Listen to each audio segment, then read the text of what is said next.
Welcome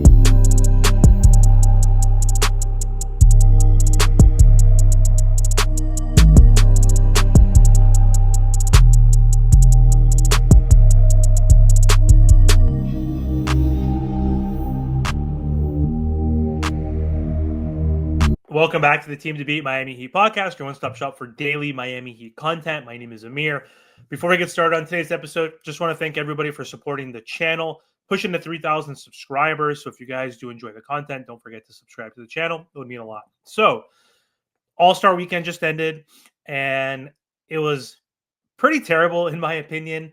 But I want to start off on a positive note. I did watch most of Saturday night. I didn't get to see the skills challenge at all, but I did watch the three-point contest and the dunk contest. And Tyler Herro, as we all know, won the three-point contest, which was huge for Tyler Herro. This is his first time as an all-star. This was his first time participating in the three-point contest, and he was able to pull off the victory. So Damian Lillard was looking to win 3 in a row this All-Star weekend, and he didn't even make the finals. So Tyler beat out the two-time defending three-point champion Damian Lillard to go on to win his first three-point contest, and that's huge for the Miami Heat. So it's huge possibly for his confidence. I mean, it doesn't mean anything technically in the grand scheme of things, but he is the 5th player to win the three-point contest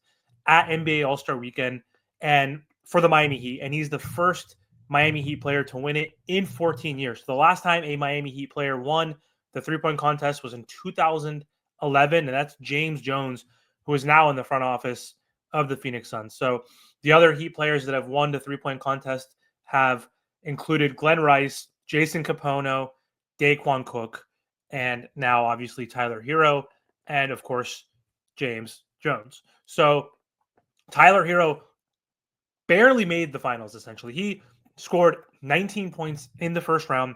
He finished in 3rd place, top 3 advance to the finals. And in the final round, it was between Tyler Herro, Buddy Hield, who was at home at Chase Center in San Francisco, and Darius Garland. And Tyler was phenomenal in that final round. He ended up scoring 24 points. Buddy Hield was the last participant. He scored 23 points. So Tyler was able to win by that 1 point, which was huge. And I'm happy for Tyler, and hopefully this can make him more confident moving forward. I'm happy he got the recognition so far that he deserves, especially during this crazy season with all the drama, all the turmoil that he has faced and the Miami Heat have faced with the Jimmy Butler trade saga and all the rumors before the trade happened. That dominated all the media and headlines for the Miami Heat. And so happy that he was able to shine during All-Star weekend. He is now in his 6th season. He's a first-time All-Star, averaging like 24 points, 5 rebounds, 5 assists per game, shooting really well. Had a bad final week before All-Star break, and his numbers did go down slightly, but I think it was just a small little slump.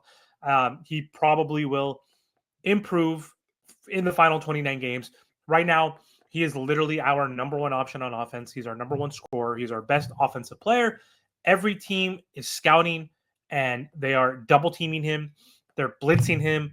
They are focusing their defense on him, and they're trying to make him pass the ball, get rid of the ball, make tough decisions, and take tough shots. So kudos to Tyler Herro for, 1, being healthy this season, only missing 2 games total. 1 was with like that stomach bug that the entire team has basically had, including Bam and Wiggins and Duncan and Terry. So he missed basically 1 game because of his groin. I guess he had some soreness. So showing that he's durable this season. And without him, this Miami Heat team would be terrible this season. They would be 10 games below 500. I think they're 3 games below 500 right now. They're 25 and 28. They're 9th in the East, but they're only like 4 games from the 5th seed. So tight race in the Eastern Conference. So switching gears real quick, the All-Star game I think was horrible. It was trash, and it's been bad for the last 4 or 5 years. The last competitive All-Star game was when Kobe Bryant passed in 2020, and I think that was the last time the players actually tried defensively and cared. And this season, the new format was okay, I guess, but I just didn't love how there were 3 teams. I didn't love how the rookies and sophomores, the rising stars, if you will, had an opportunity to play as the 4th team. I agree with what Draymond Green was saying, that it's hard to become an all-star. It's a special event, and I don't think there's any reason why those rising stars got to play in the all-star game on Sunday. They got to play on Friday, which is their night. That's fine. They earned that. But I agree with Draymond. But anyway, it was confusing. Like literally the day of, I had to look up the format, who the teams were, who the coaches were, like what players were on which team, what time the games were going to be. And it just wasn't great. And I don't love the format of first to 40. It's just way too short. That was one issue. So I didn't watch the second semifinal. I did watch the first one, obviously, to support Tyler Herro. He had 2 3-pointers. He only played like 7 minutes of game time. Like, I think the whole game was like 12 minutes long. Like, the commercials, the entertainment, the comedy bits, like the everything, like just the music, like all of that overtook the entire game. Like they played for 12 real minutes and like an hour was on commentary, on music, on whatever the hell it was, on commercials and ads. And it was just a shitty experience, in my opinion. And for the finals, even, I looked at my watch at 7:17 p.m. is when it started. The players played for 3 minutes. I think it was 11-3. They played for 3 total minutes. Then there was a break at 7:20, and they had the whole inside the NBA TNT staff. They had Ernie and Charles and Shaq and Kenny do their whole spiel, and then they had Kevin Hart talking, and then they had a bunch of commercials, and then they had some music, and it was a literal 20-minute break until they actually played the rest of the game. So from 7:17 to 7:20, they played for 3 minutes. Then they sat cold, the players that is, for 20 minutes until 7:40 is when they started. And they played for 8 more minutes. And the game ended because it's only up to 40. And Steph hit like 6 threes. He became the MVP, which is cool. And he had some amazing shots, but there was no defense. It was 11 minutes of actual basketball gameplay. So Tyler Herro, Cade Cunningham, and a few other players who were their first time All-Stars didn't get to do anything. They barely got to play. They got to play for like 3-4 minutes, which is just absurd. Like I feel sorry for Tyler and Cade and other players in their first All-Star bid because it wasn't a real normal format. And they played 11 minutes in the final. Like that's insane. That is a joke. The fact that again the commercials and the dialogue was 20 plus minutes is just horrible. Like I don't know what Adam Silver's doing. Like there's got to be a better incentive for these all-stars, like to make it more competitive. The final play of the game was a wide open dunk from Jason Tatum to win the game. It was game point. It was 39 to like 31 or whatever it was.